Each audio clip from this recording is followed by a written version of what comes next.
Tengan un buen día. Hoy les voy a hablar acerca de los principales estudios de laboratorio en urología. Los estudios de laboratorio son análisis de orina, revisión de secreción uretral y exudado vaginal, pruebas de la función renal y análisis de sangre, suero y plasma.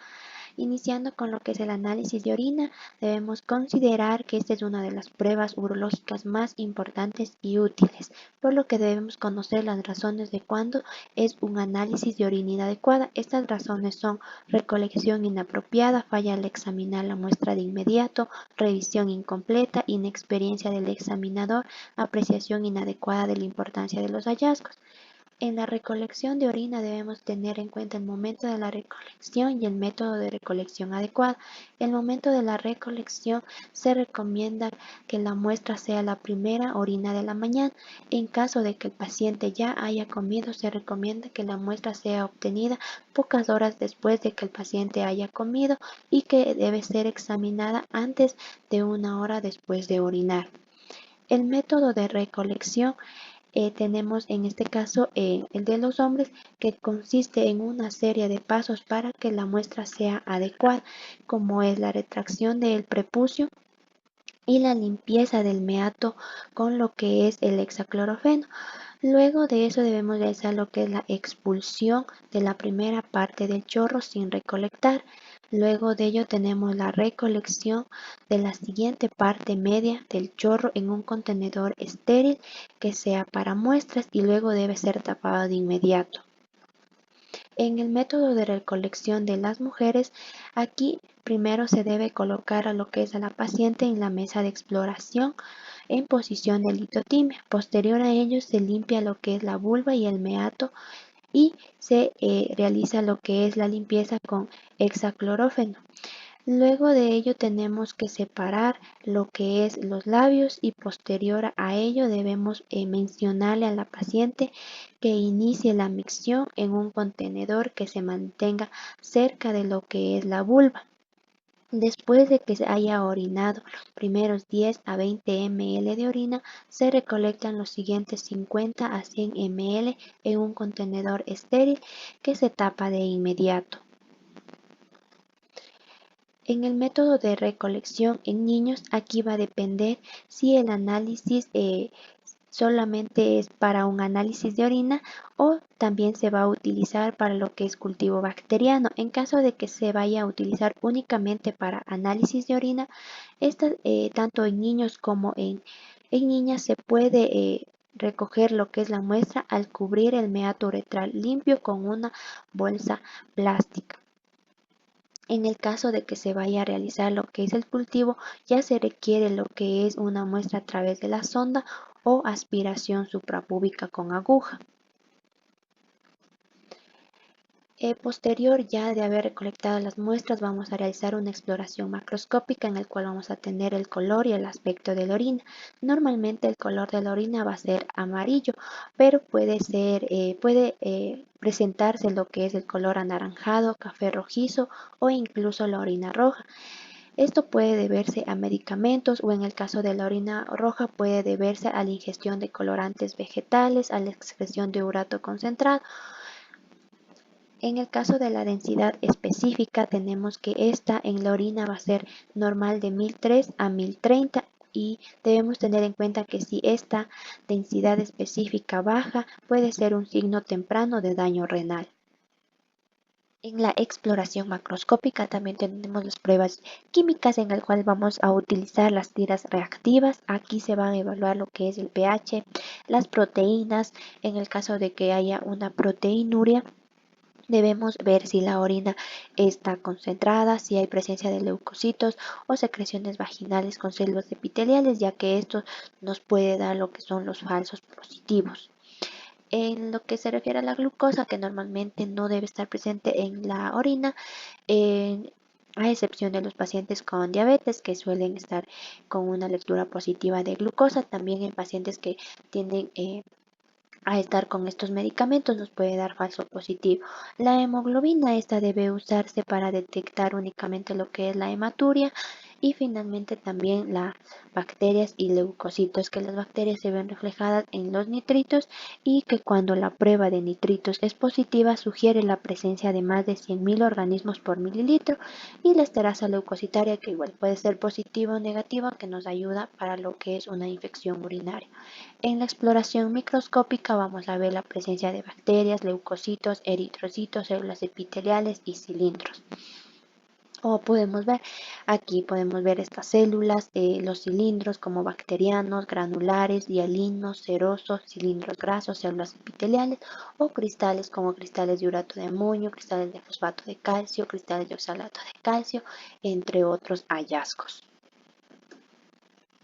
Con respecto a lo que es la bacteriuria, aquí se va a realizar lo que es una exploración microscópica en el cual vamos a tener que si varias bacterias existen por campo y de gran aumento, estas, además de eso, están en una muestra que se recolectó con un método adecuado. Esta va a ser sugestivo a que sea un diagnóstico de infección bacteriana, por lo tanto, iniciar lo que es un tratamiento empírico. Sin embargo, aquí se debe confirmar con lo que es el cultivo bacteriano. El cultivo bacteriano nos ayuda a estimar lo que es las cantidades de bacterias, a identificar el microorganismo exacto, también a lo que es ayuda en la elección de los fármacos que se vayan a utilizar en el paciente.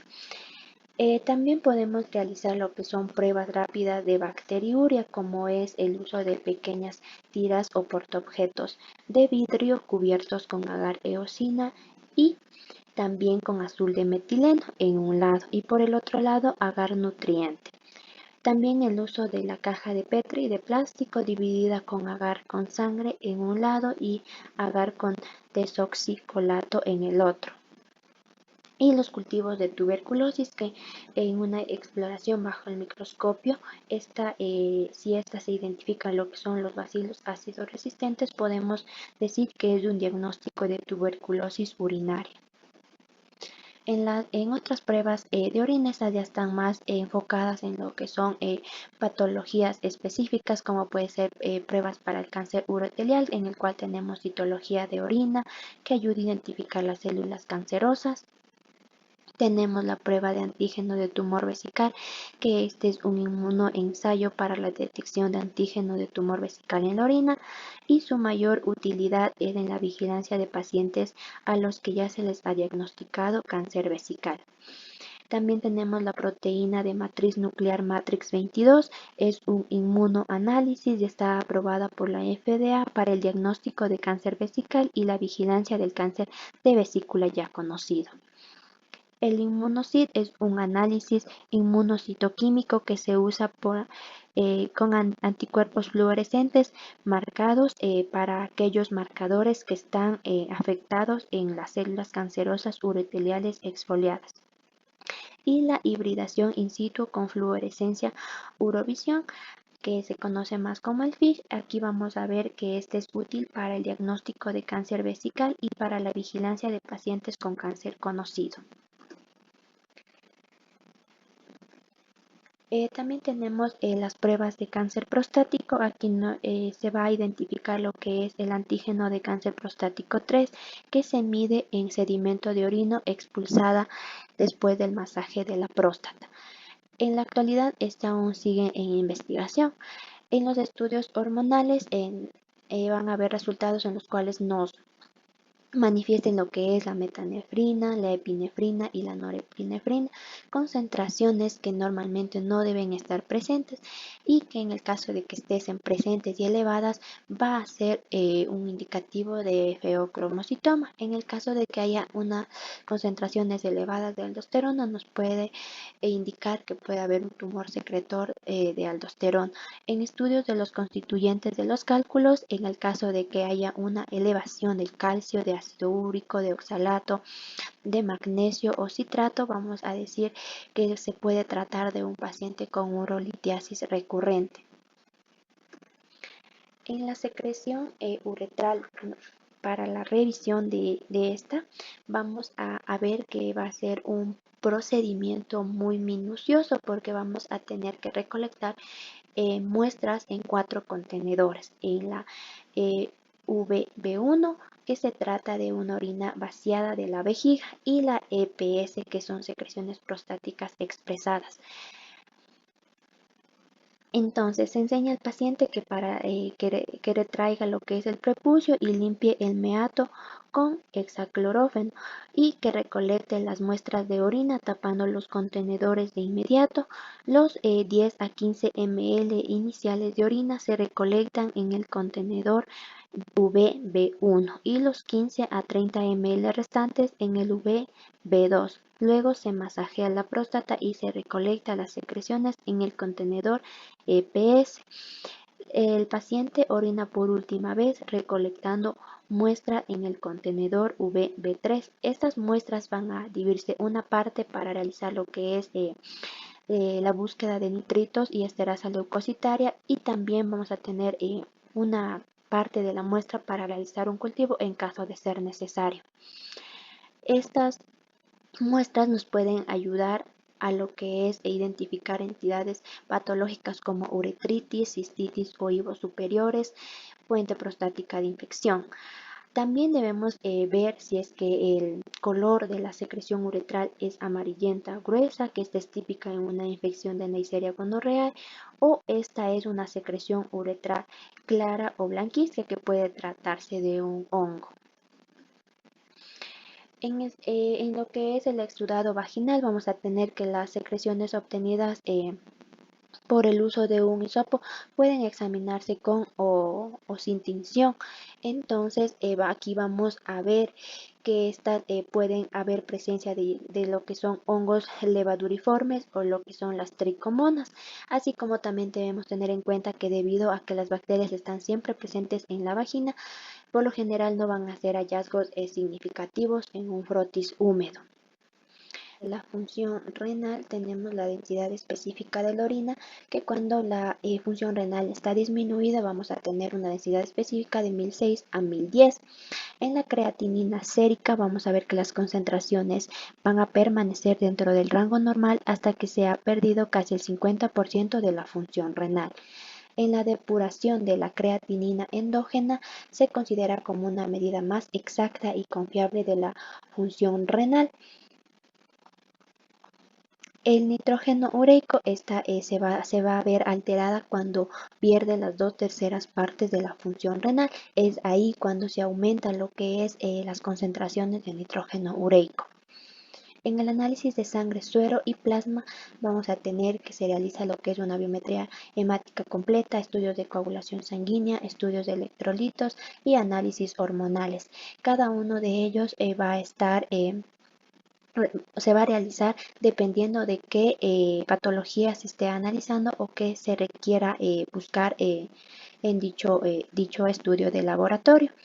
Como por ejemplo, tenemos que en la biometría hemática completa, en el caso de que tengamos un hematocrito y la hemoglobina elevada, puede estar relacionado con lo que es el síndrome paraneoplásico relacionado con el cáncer de células renales. O también en el caso de análisis hormonales podemos tener la presencia de paratirina, renina, subunidades beta de gonadotropina coriónica humana y alfa-fetoproteína.